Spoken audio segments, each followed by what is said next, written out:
Sir.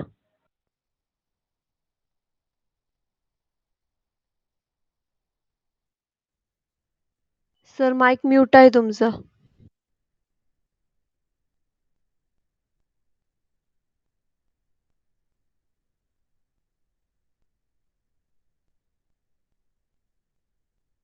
Okay. Is it? Hope I pressed something. Am I audible right now? Yes, sir. How much time have? How much time it was mute? I don't know. 10 minutes.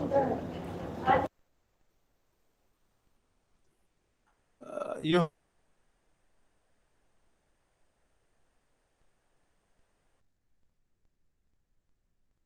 heard?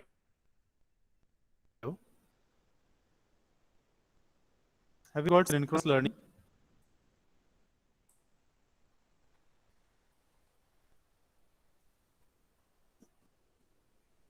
You can answer me. Have you got synchronous? Yes, Dhanasri, Chaitra, Poonam. You can give me the feedback. Shall I revise the synchronous learning? Yes, sir. Synchronous. Yes, sir. Okay. Okay. Synchronous refers to that mm, the information sharing if it happens between the two parties, right? Both parties should be present. Both, we are saying, if parties are more than one or more than two or any number of, for example, teacher and student. Right now you are the three students, right, who are attending this class, and as a teacher, so all four should be present at same time, so same period of time, and b- all these four can exchange the idea and information with each other. If it happens at the same time, then it is called as a synchronous learning.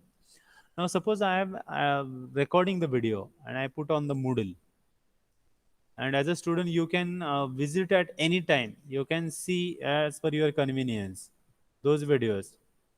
It's not required that teacher should be present at the time. He has already recorded the lecture and put on a particular media where you can, as a student, you can access it. That is also ICT technology. Then all teacher and student should not be present at the same time of period, right? Suppose Chaitral is watching at 9, Dhanasri is watching at 11 or 2 p.m. Poonam is watching it at 4 p.m. Same video, same lecture video. No issues. Then it goes as a asynchronous. And those we said as a self-paced. Suppose I have recorded 40 videos of RM and IPR and I have uploaded on Moodle. And you said that yes, you can go at any time and you can watch. Suppose somebody go watch all 10 videos in a single day, and somebody watches only single video at single day. It depends. That's why it is called as self-paced. So in asynchronous learning, the exchanger participants should not be present at same time. They can involve themselves at any time, and they can do the learning. But in synchronous says that the exchange of idea and information with one or more participants should be happening at a same period of time. And examples are face-to-face discussions, online real-time live teacher instructions, which is right now we are doing it. Right now we are live. As a teacher, I am live. You are a student are live, right? And we are exchanging some information, ideas. Even you as a giving student, you give the feedback to the teacher. Right now you have given that my mic is muted somehow, right? So this is the example of synchronous learning. Skype conversations, virtual classrooms are the type of synchronous learning. Asynchronous learning. Suppose I have created a blog and on that blog I have uploaded all the contents. You can access it at any time. I should be present when you are accessing. That is not required. Rather than it will not happen. Suppose I send the mail. I already shared a mail to you to assignment questions. So here, when you are accessing email, I should be present as a teacher is not required, right? So this is a asynchronous learning. Regarding assignment, I recall that Moodle. link of our course is already created. So I will provide you the link where you can upload your written assignments. You can upload on that. Okay. So you can go to the Moodle and RM IPR course you can access. I will provide you the link so that you can upload the assignments.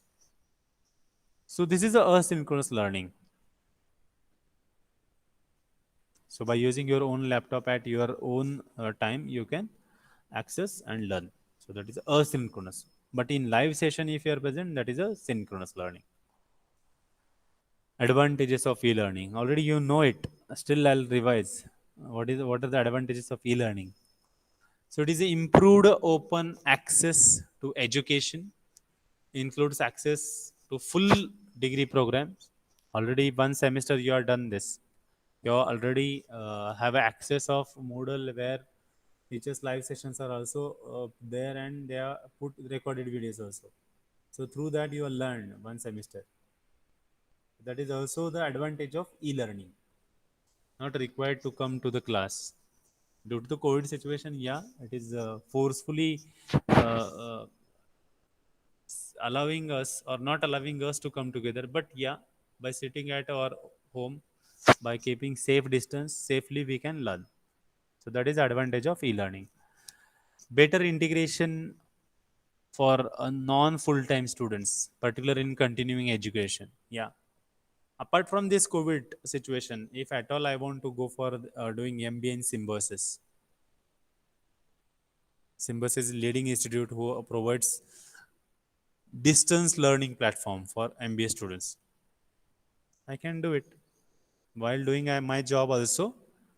I can do the MBA in the Symbiosis, so I can continue education, and that is the biggest advantage of e-learning. Not only Symbiosis, I can register for any international institute who allows us, who provides this kind of platform where we can go for e-learning by sitting at our home also, by continuing our job profile also, we can do that.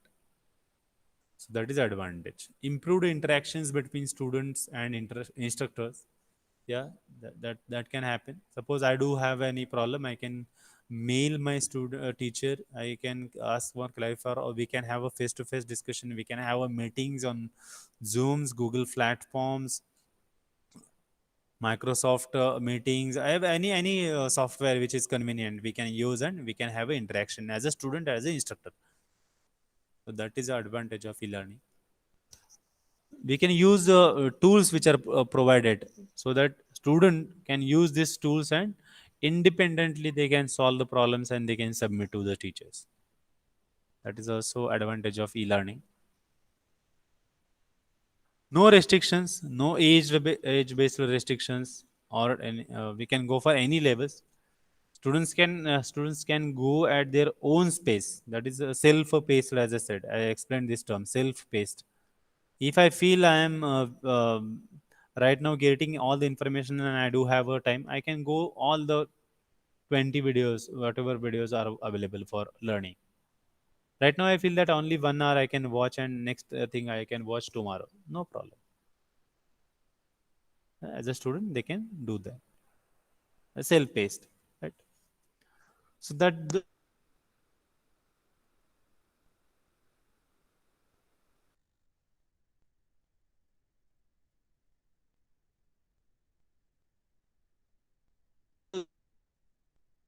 platform, the ethical thing, right? And there we can say these are the disadvantages of e-learning. Ease of cheating. So somebody can show that he is sharing the information, and to access it you should charge, should be charged or something like that. This can happen. E-learning sources, sometimes it shows you, suppose you are searching one particular file, and if it is available on internet by using on some particular website, but you cannot access it, asks you to some key or something, and to you have to buy that key or something like that. This can happen. So this is a disadvantage of e-learning also. Bias towards technical students or non-technical students. Teachers lack of knowledge and experience to manage virtual teacher student interaction. This can be a disadvantage. Lack of social interaction between teacher and students. Lack of direct and immediate feedback from teachers. Lack of social interaction, I'll tell you. Sometimes what happens, if it depends on the students, yeah, I'm not blaming you people, but it depends on the type of students. Sometimes if live sessions are going on, students feel that as teacher cannot watch us, they'll just for sake of joining they will be there, they will not be attentive. In that case, as a teacher cannot see each and every student on these e-learning platforms, these kind of students get neglected, because teacher is teaching, he will not concentrate whether students are learning, whether they are listening properly or not. And if students mindset is also like that, definitely they will not learn, they will not gain the knowledge. There we can say lack of interaction between teacher and student. In classroom what happens, teacher apart from sharing the information and ideas and teaching you, he or she can watch you, he can catch you if you are not attentive. Teacher can put all of you in a particular mindset. By fear also you can listen properly if you are sitting in the class. But on e-learning, this will happen, that is not guaranteed. So that's why we say lack of social, lack of direct and immediate feedback from teachers. So these are the small disadvantages. Synchronic communication hinders fast exchange of question. Now suppose you are live and you do have a right now a doubt regarding anything, you can quickly ask to the teacher. But in asynchronous communication, this thing will not happen, right? That is also a lack of.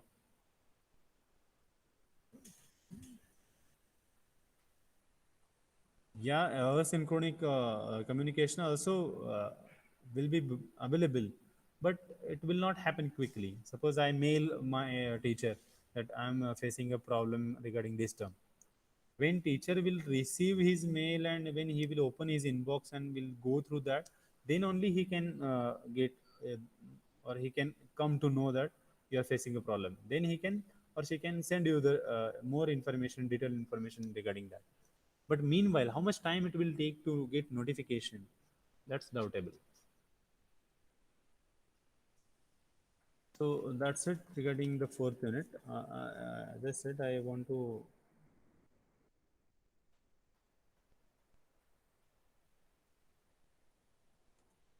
show you one video. How much time I do have? Okay. Last time somebody asked me the live video of how this ICT can happen and in agriculture, and I've said that we can use by using mobile itself. We can start a motor which is far away from us. So I want to share that.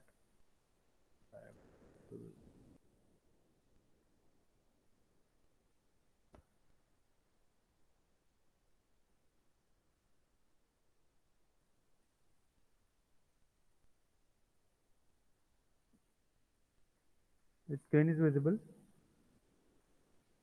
A small YouTube video is there. Is it visible? Yes, sir. Okay. मैं एक number दबा के चालू करूंगा. Language is different, but just to get it. तो Bharat So by Bharat में से दुनिया से कहाँ से भी आप अपना मोटर चालू बंद कर सकते हैं. कोई भी सिम जियो का छोड़ के आइडिया, वोडाफोन, बीएसएनएल अपने अपने गांव में जो भी नेटवर्क है उसके अंदर डाल के उसको चालू बंद कर सकते हैं. अभी मैं बंद करके फिर से दिखा रहा हूँ 3 नंबर दबा के. सभी भाषा में उपलब्ध है. हिंदी, इंग्लिश, मराठी, तेलुगु, गुजराती सब भाषा में अपने अपने गांव में मिलेगा. सर हमारा कॉन्टैक्ट नंबर मेरा नाम अनिल काले, मार्केटिंग. ये पंप चालू हो गया. अभी मैंने एक दबाया, पंप चालू हो जाएगा. बंद है. मैंने अभी मैं इसको कॉल किया. मैंने अभी मैं ये पंप चालू बंद करने का है. मैं इस पंप को अभी फ़ोन किया, इसके अंदर एक जीएसएम सिम कार्ड डाला हुआ है। अभी ये इसके ऊपर ये पंप चालू होगा। इसको कॉल किया मैंने, अभी मैं ये एक पंप बंद है। अभी मैंने एक दबाया, पंप चालू हो जाएगा। ये देखिए, ये पंप चालू हो गया, हो गया। अभी पंप बंद करने के लिए मैं 3 नंबर दबा रहा हूँ, ये बंद हो गया। फिर से मैं 1 नंबर दबा के चालू करूँगा। तो भारत में से, दुनिया से कहाँ से भी आप अपना मोटर चालू बंद कर सकते हैं। कोई भी सिम जियो का छोड़ के आइडिया, वोडाफोन, बीएसएनएल अपने अपने गांव में जो भी नेटवर्क है उसके अंदर डाल के उसको चालू बंद कर सकते हैं। अभी मैं बंद करके फिर से दिखा रहा हूँ 3 नंबर दबा के। सभी भाषा में उपलब्ध है, हिंदी, इंग्लिश, मराठी, तेलुगु, गुजराती, सब भाषा में ये अपने अपने गांव में मिलेगा। सर हमारा कॉन्टैक्ट नंबर